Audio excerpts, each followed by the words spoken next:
तहरीर असदार चौधरी। नाजरीन, हालिया दिनों पाकिस्तान के 29वें चीफ जस्टिस ने अपने ओहदे का हल्फ उठा लिया है। जस्टिस काजी फायज ईसा इतवार को अदालत उज़्मा के तौर पर फायज हो गए। सदर पाकिस्तान डॉक्टर आरिफ अलवी ने उनसे उनके ओहदे का हल्फ लिया। इस मौके पर उनकी अहलिया सरीना ईसा भी उनके साथ मौजूद थी, जिससे चीफ जस्टिस काजी फायज ईसा ने एक शानदार तासुर दिया कि जो औरत मुश्किल वक्त में मेरे साथ थी, आज इस तारीखी दिन पर भी वो शाना बशाना मेरे साथ खड़ी हो। पाकिस्तान की अदलिया का हिस्सा बनने के 14 साल बाद वो सुप्रीम कोर्ट के सबसे बड़े ओहदे पर पहुँचे हैं, मगर वो पाकिस्तान की अदालती तारीख के पहले जज हैं जिनकी पहली तैनाती ही किसी हाई कोर्ट के चीफ जस्टिस के तौर पर हुई थी। 26 अक्टूबर सन 1959 में कोयटा में पैदा होने वाले काजी फायज ईसा के वालिद काजी मोहम्मद ईसा बानिए पाकिस्तान मोहम्मद अली जिन्ना के करीबी साथियों में से एक थे, जबकि उनके दादा काजी जलालुद्दीन क़याम पाकिस्तान से पहले रियासत कल्लात के वजीर आजम थे। कोयटा में इब्तदाई तालीम हासिल करने के बाद काजी फायज ईसा का खानदान कराची मुंतकिल हो गया। वो 27 बरस तक शोबा वकालत से वाबस्ता रहे। सन 1985 में वो बतौर हाई कोर्ट वकील रजिस्टर्ड हुए और सन 1998 में उनकी बतौर वकील सुप्रीम कोर्ट इनरोलमेंट हुई। इस अरसे के दौरान वो मुख्तलिफ अदालतों में अदालती मुआविन के तौर पर भी पेश होते रहे, जबकि मुख्तलिफ मामलात में बैनुल अक़वामी अदालत इंसाफ भी जाते रहे। जब साबिक फौजी सदर परवेज मुशर्रफ की तरफ से मुल्क में लगाई गई इमरजेंसी को 2009 में सुप्रीम कोर्ट ने गैर आईनी करार दिया, तो जिन जजेस ने साबिक फौजी सदर की अबूरी आईनी हुक्मनामे PCO के तहत हल्फ उठाया था, वो तमाम अपने ओहदे से फारिग हो गए। उसके नतीजे में बलूचिस्तान हाई कोर्ट के तमाम जजेस को अपनी नौकरियों से हाथ धोना पड़े। यूं चीफ जस्टिस इफ्तिखार मोहम्मद चौधरी ने जस्टिस काजी फायज ईसा को बलूचिस्तान हाई कोर्ट का चीफ जस्टिस बनाने की सिफारिश की, जिसे मंजूर कर लिया गया।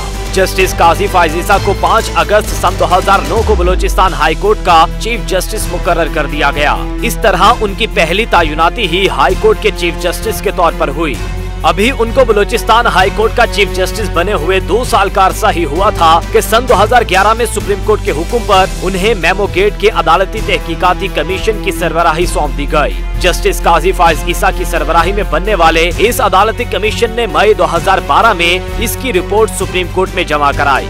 जस्टिस काजी फायज ईसा को सीनियरिटी की बुनियाद पर 5 दिसंबर सन 2014 को सुप्रीम कोर्ट का जज तैनात किया गया। अभी उन्हें सुप्रीम कोर्ट में जज तैनात हुए 2 साल का अरसा भी नहीं गुजरा था कि 8 अगस्त सन 2016 में कोयटा में खुदकुश हमले की तहकीकात के लिए उनकी सरबराही में कमीशन तश्कील दे दिया गया। इस खुदकुश हमले में दर्जनों वकला हलाक हो गए थे। जस्टिस काजी फायज ईसा ने अपनी रिपोर्ट में इस वाक़े को हुकूमत वक्त की गफलत करार दिया था। सुप्रीम कोर्ट में जस्टिस काजी फायज ईसा के मुतअद्दिद साबिका चीफ जस्टिस से इख्तिलाफात रहे हैं, जिनका बरमला इजहार वो अपने इख्तिलाफी नोट में करते आए हैं। चाहे चीफ जस्टिस की जानिब से अज़-खुद नोटिस लेने का मामला हो या बेंचों की तश्कील के इख्तियारात। साबिक चीफ जस्टिस साकिब निसार ने पेशावर में एक मुकदमे की समाअत के दौरान जस्टिस काजी फायज ईसा को महज इसलिए बेंच से अलग कर दिया क्योंकि उन्होंने मुफादे आमा की तशरीह से मुतालिक सवाल उठाया था, जबकि जस्टिस आसिफ सईद खोसा से लेकर जस्टिस उमर अता बंदयाल के दौर में मिलिट्री एस्टेब्लिशमेंट उनके खिलाफ थी।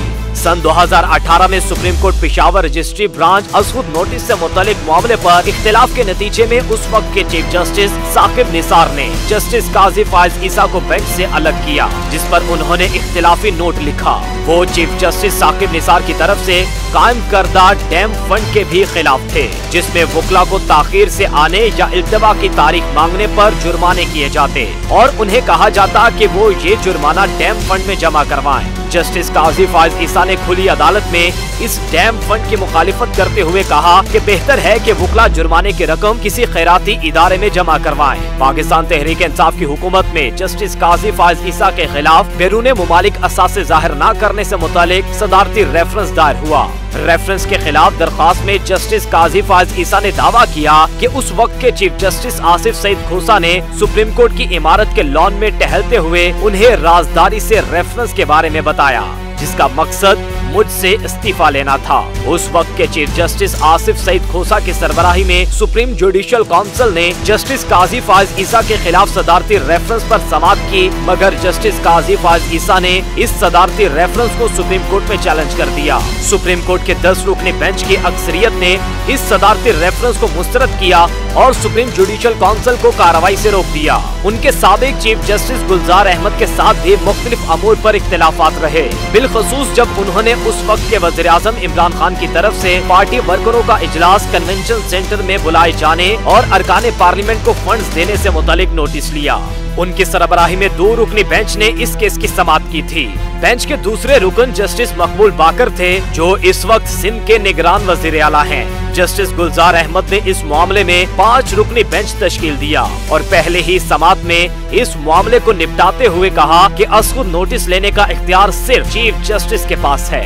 ख्याल रहे कि आईने पाकिस्तान के तहत असखुद नोटिस लेने के इख्तियारात के हवाले से चीफ जस्टिस की बजाय सुप्रीम कोर्ट का लफ्ज दर्ज है। दूसरा हुक्म ये दिया गया कि आइंदा जस्टिस काजी फाइज ईसा उस वक्त के वज़ीर आज़म इमरान खान से मुतालिक किसी दरखास्त की समाअत नहीं करेंगे। साबिक चीफ जस्टिस उमर अता बंदियाल के साथ ताल्लुकात में खिंचाव का मामला सदारती रेफरेंस के बाद भी चलता रहा। जस्टिस उमर अता बंदियाल इस 10 रुकनी बेंच की सरबराही कर रहे थे, जिसने सदारती रेफरेंस के खिलाफ दरखास्त की समाअत की थी। ताहम आला अदलिया में जजेस की तकर्रुरी के मामले पर भी इख्तिलाफात पैदा हुए। PDM हुकूमत के दौर में पार्लियामान ने असखुद नोटिस और बेंचों की तश्कील के हवाले से चीफ जस्टिस के इख्तियारात में तरमीम की। प्रैक्टिस एंड प्रोसीजर एक्ट में ये इख्तियार सुप्रीम कोर्ट के 3 सीनियर जजेस पर मुश्तमिल एक कमेटी को दिया गया, जिस पर साबिक चीफ जस्टिस उमर अता बंदियाल ने हुक्म इम्तनाई जारी किया। जस्टिस उमर अता बंदियाल के दौर में कायम मुकाम चीफ जस्टिस काजी फाइज ईसा ने ज्यादातर इन चैम्बर ही काम किया और बहुत कम ऐसा हुआ जब वो किसी बेंच का हिस्सा बने हो। जस्टिस काजी फाइज ईसा के एंटी एस्टेब्लिशमेंट होने के तासुर को उस वक्त तकवीयत मिली जब उन्होंने फरवरी 2017 में फैजाबाद पर तहरीक लब्बैक की तरफ से दिए गए धरने से मुतालिक असखुद नोटिस लिया। इस असखुद नोटिस फैसले में सुप्रीम कोर्ट ने उस वक्त के army chief general Qamar Javed Bajwa को हुक्म दिया कि वो अपने इन मातहत अफसरान के खिलाफ कार्रवाई करें, जिन्होंने अपने हल्फ की खिलाफ वर्जी करते हुए सियासी अमूर में मुदाखलत की। इस फैसले में ये भी कहा गया कि ये तासुर नहीं जाना चाहिए कि फौज किसी जमात, तंजीम या सियासतदान की हिमायत कर रही है। इस फैसले के बाद वकला के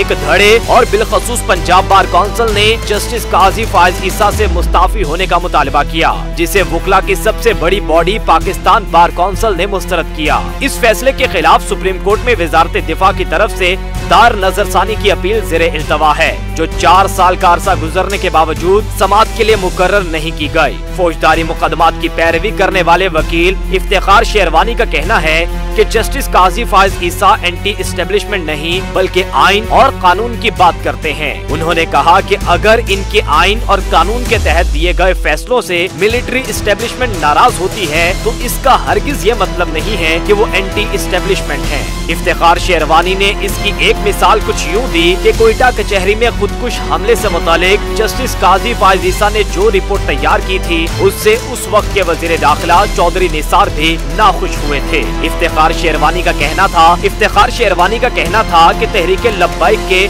2017 के धरने के वक्त की मिलिट्री एस्टेब्लिशमेंट और मौजूदा एस्टेब्लिशमेंट में बड़ा फर्क है। उन्होंने कहा कि जस्टिस काजी फाइज ईसा बतौर चीफ जस्टिस भी आइन और कानून से मुतालिक अपनी राय को तब्दील नहीं करेंगे। वो आइन और कानून के मुताबिक फैसले देंगे, चाहे उसकी जद में एस्टेब्लिशमेंट या खुद आला अदलिया के जजेस ही क्यों न आए। सन 2018 के आम इंतखाबात के बाद जब पाकिस्तान तहरीक इंसाफ की हुकूमत आई और इमरान खान वजीर आजम बने तो मई सन 2019 में जस्टिस काजी फाइज ईसा के खिलाफ बैरून मुमालिक असासे छुपाने के इल्जाम में सदारती रेफरेंस दायर किया गया। हुकूमत गिरने के बाद इमरान खान ने इस रेफरेंस से मुतालिक उस वक्त की फौजी क़यादत पर इल्जाम आयद किया था। जस्टिस काजी फाइज ईसा ने आते ही आन कमीरा अदालत की कार्रवाई करके सबको अपना गर्विदा कर लिया है। उम्मीद है कि वो पाकिस्तान के लिए नेक शगुन साबित होंगे।